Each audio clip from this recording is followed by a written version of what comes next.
வர வேண்டும். நாரத பிரம்மே, தாங்கள் இந்த வைகுண்டத்திற்கு வந்து வெகு நாட்கள் ஆகிவிட்டதே. திடீரென்று, அதாவது திடீரென்று எனக்குள் பெரிய சந்தேகம் விழுந்து விட்டது. ஸ்ரீமன் நாராயணமூர்த்தியிடம் தெரிவித்து விளக்கம் கேட்டு கலக்கம் தீரவே ஓடோடி வந்தேன்.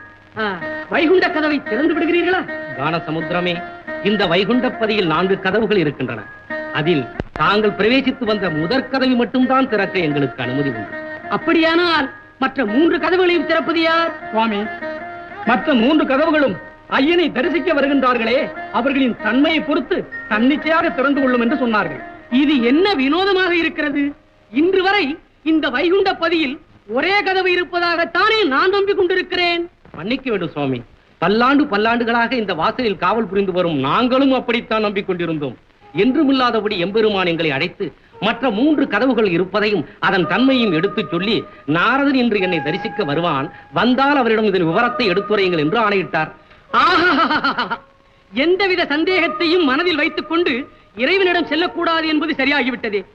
ஏனப்பா, தரிசிக்க வருகின்றவர்களின் தன்மையை பொறுத்து மற்ற 3 கதவுகளும் திறக்கும் என்று சொன்னார் அல்லவா? ஆமா. அத்தன்மை எத்தன்மை வாய்ந்தது என்பதை பற்றி எம்பெருமான் ஏதாவது சொல்லி இருப்பாரே. சொன்னார். என்ன சொன்னார்? அதுதானே எனக்கு வேண்டும். சுவாமி, சொல்லப்பா, நீயாவது சொல்லப்பா. தான் என்ற அகந்தையை விட்டொழித்தவர்களுக்கு முதற் கதவு திறக்குமாம். ஆசாபாசங்களில் இருந்து விடுபட்டு சுயநலத்தை வேறறுத்து பிறர் நலத்திற்காக வாழ்பவர்களுக்கு 2வது கதவு திறக்குமாம். ஜாதி மதங்களை கடந்து சத்தியத்தை கடைபிடித்து தர்மத்தின் வழி நடப்பவர்களுக்கு 3வது கதவு திறக்குமாம்.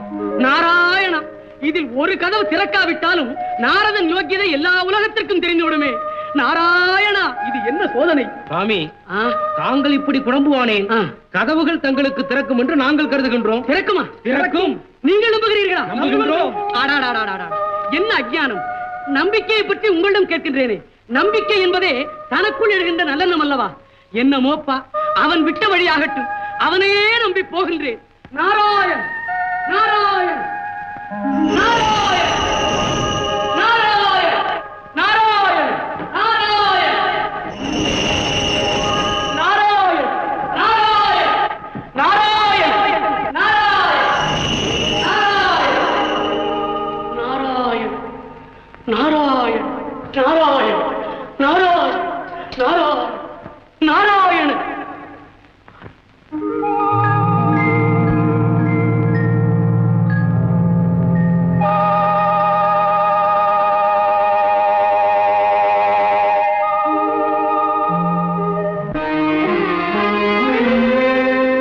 சாந்தாகாரம்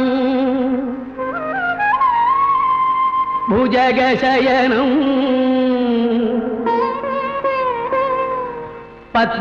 பத்மநாபம் சுரேஷம்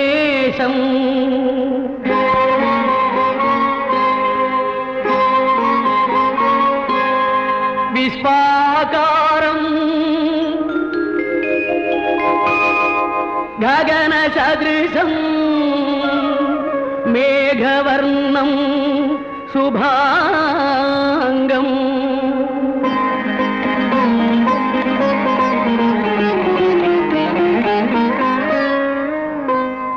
லக்ஷ்மீகாந்தம் கமலநயனம் யோகி ஹிருத்யானகம் யம்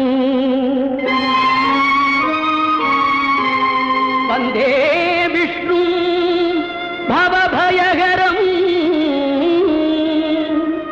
சர்வலோகைகநாதம் நமஸ்தே நமஸ்தே நமஸ்தே.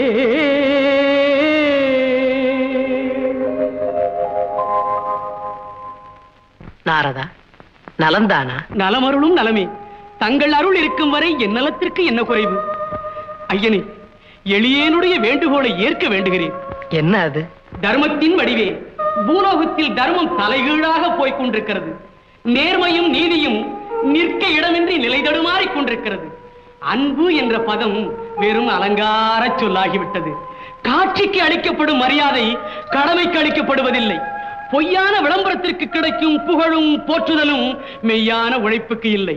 வெறும் பேச்சுக்கு அளிக்கப்படும் பட்டமும் பதவியும் உண்மையான தொண்டுக்கும் சேவைக்கும் இல்லை. இதற்கெல்லாம் காரணம் தேவதேவா, தற்சமயம் பூலோகத்தில் வணங்க வேண்டியவர்கள் வணங்காத காரணத்தால் மதிப்புக்குரியவர்கள் மதிக்கப்படுவதில்லை. இப்படியே போய்கொண்டிருந்தால் தர்மம் தலை சாய்ந்து விடாதா? கவலை வேண்டாம் நாரதா. தன்னலமற்றவர்களும் தியாகிகளும் மகாத்மாக்களும் அவ்வப்போது பூலோகத்தில் தோன்றுவார்கள். அவர்கள் பார்வையாலும் சேவையாலும் அனைத்தும் சீர்பட்டுவிடும். இறைவா, நான் சொல்லுவது சரியோ தவறோ, இப்பொழுது பூலோகத்தில் நடக்கும் அலங்கோலத்தை பார்த்தால் எத்தனை மகாத்மாக்கள் வந்தாலும் அமைதி ஏற்பட வழியே இல்லை. பரம்பொருளான தங்களுடைய நேரடி பார்வை பட்டால்தான் நிலைமை சீரடையும். ஒரு முறை அல்ல, 10 முறை, 10 அவதாரங்கள், அதாவது தசாவதாரம் எடுத்து தர்மத்தை காப்பாற்ற முடிவு செய்திருக்கிறேன். எப்பொழுது என்பதை எளிய அறியலாமோ? இதோ ஆரம்பமாகிவிட்டது.